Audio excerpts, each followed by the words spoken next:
आज के शब्द हैं लगभग। इसे हम ब्रिटिश इंग्लिश में पढ़ेंगे ऑलमोस्ट। ऑलमोस्ट। तरफदारी फेवर। फेवर। मुश्किल से हार्डली।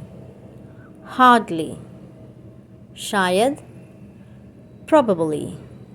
probably। इसलिए therefore। therefore। जल्दी से इसे हम क्विकली नहीं पढ़ेंगे, इसे हम पढ़ेंगे क्विकली। क्विकली।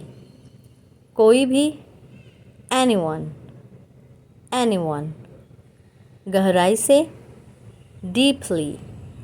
deeply। ताकि so that। so that। अंत में finally।